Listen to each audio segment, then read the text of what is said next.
I can say we saved one of the best to last. You've heard from industry leaders, you've explored the travel trends, and it's now time to hear something completely different. We're about to take a deep dive into the world of words. That's a tongue twister. A masterclass that will transform the way you write, pitch, and tell your stories. Leading this writing extravaganza is a longtime friend of TravMedia, Rob McFarlane. Now, Rob took an unconventional path to be here. He ditched the stability of sensible career in IT.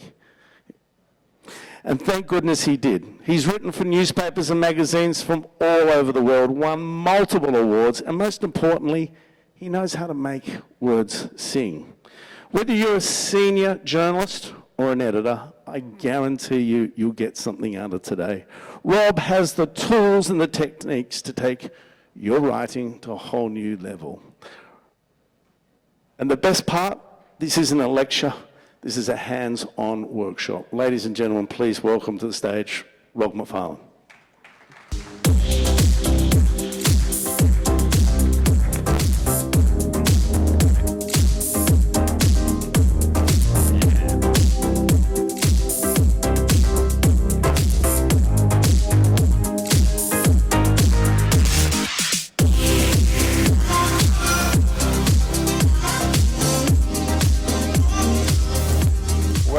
Good afternoon, everyone. I would like to start off this session by acknowledging two things.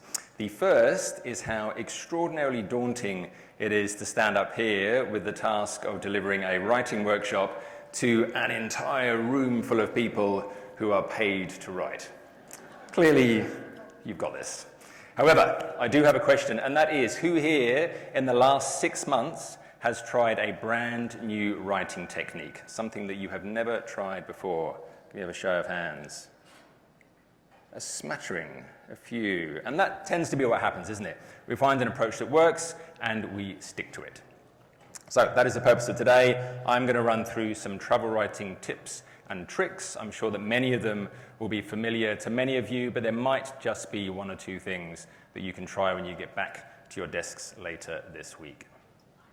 The second thing that I would like to acknowledge is that I'm acutely aware that I'm all that is standing between you and a delicious glass of Santanez wine. So I'll endeavour to keep this punchy and interactive.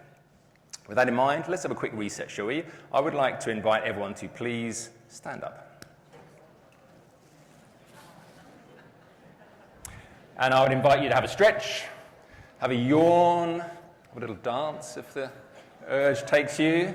And before you sit down, I would like you to high-five the two people either side of you. You are almost there.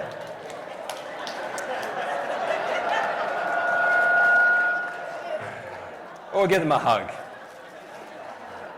All you have to do is endure me for 45 minutes, and you will be rewarded with a drink. Thank you.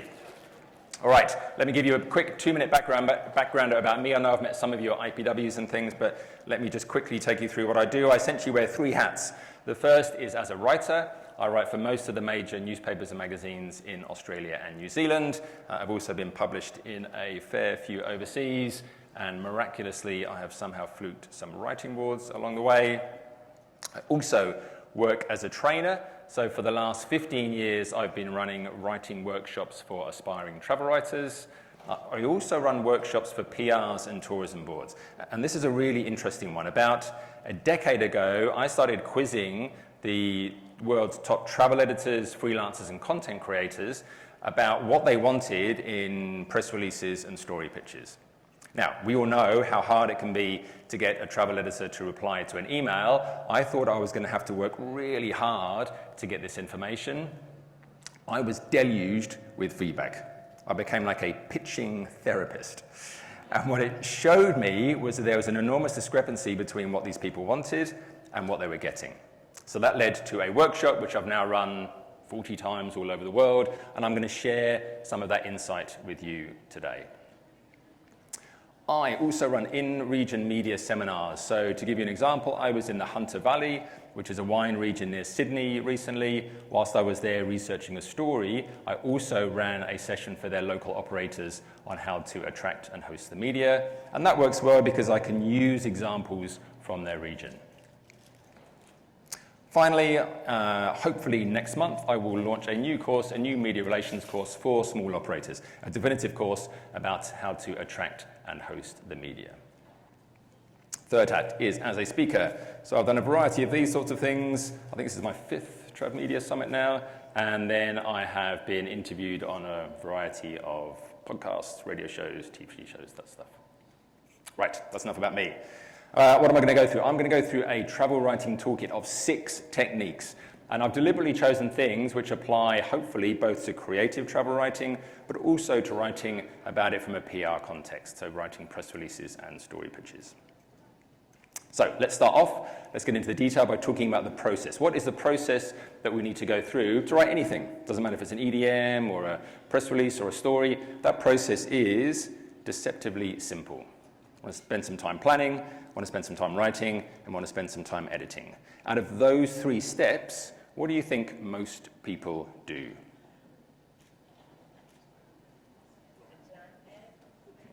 I'd love it if they did. I would suggest that a lot of people, hopefully not in this room, they just write.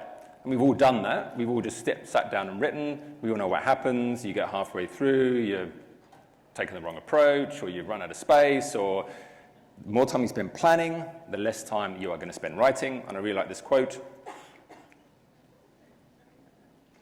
And it's the same with editing. A lot of people leave editing right to the last minute, have a quick read through before I send that off. As we all know, editing is a crucial part of that writing process of what turns a good document or a good story into a great document. I know this sounds like the most obvious thing in the world. Do not underestimate how hard this is to do, particularly when you're short of time. If I gave you 10 minutes now to write a 200-word story or a press release, every atom in your body is going to want to start writing. If you spend the first 5 minutes of those 10 minutes planning, the writing's a bit easy. You've done most of the work. So that's number 1. Trust the process. Never start writing until you've done some planning, and always schedule some time at the end in order to do some editing. All right, let's talk about the planning stage. What's the first thing we need to do if we're going to write a story about something or we're going to promote something? We need to figure out our angle. Why is this newsworthy? What is special or unique about this destination or attraction or hotel or whatever it is that we are promoting? Now, most of us, I guess, are going to sit down and have meetings and talk about this tomorrow. And what I find is that when I sit down with PRs and tourism boards, the thing that they focus on is what's new. That new is absolutely newsworthy and compelling. If you've got something new, you should absolutely be talking about it. But there are lots of other ways in which a destination or an attraction can be newsworthy and compelling. I'm going to give you 2 minutes. I would like you to team up into teams of either 2 or 3, however it works on your table. And between you, I would like you to come up with a list of as many other compelling angles apart from something just being new. Your time starts now.